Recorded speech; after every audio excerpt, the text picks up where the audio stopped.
เอาสบายดีเนาะเดี๋ยววันนี้สิพาไปขุดดินที่เฮ็ดเตาถ่านตีไว้ละประมาณเม็ดซาวบกกว้างบ่น้อยบ่ใหญ่พอดีเนาะโอเคเดี๋ยวไปเบิ่งวิธีเฮ็ดกันเลยว่าสิเฮ็ดแบบใดมันสิใช้ได้จริงบ่เตาถ่านนี่แล้วก็เวลาเผาถ่านออกมามันสิเป็นจังไดติดตามกันไปเรื่อยๆพี่น้องเอ้ยไปเลย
ตอนนี้ต่อทานของเฮาก็เสร็จสับเป็นที่เรียบร้อยเดี๋ยวอีกตอนแรงมาจุดไฟ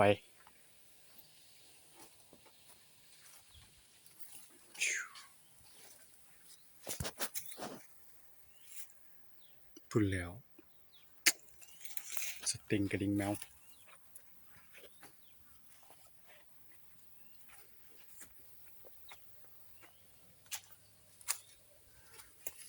ใช้เวลาทั้งเบิด4 มื้อ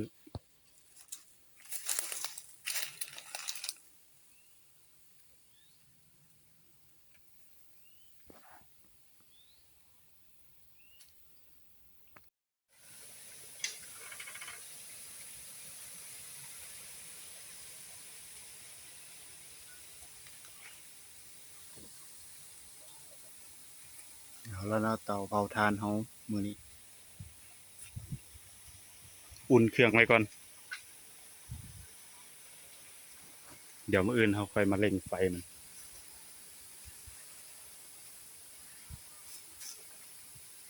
เพราะว่าดินมันยังบ่แห้งยังบ่เร่งไฟเทื่อมื้ออื่นยังสิเร่งไฟให้มัน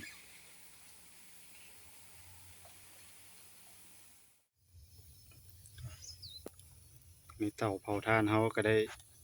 จุดขึ้นมาเป็นที่เรียบร้อยคาดว่าตอนเย็นคล้ายๆแรงๆก็สิติดแล้ว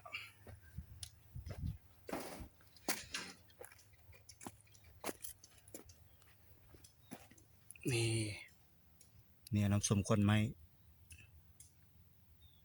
เอาไปหน้าพัก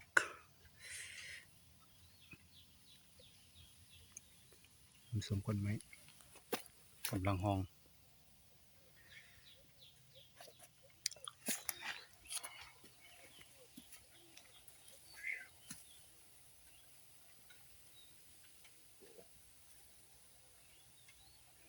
โอเคไว้ติดตามกันต่อ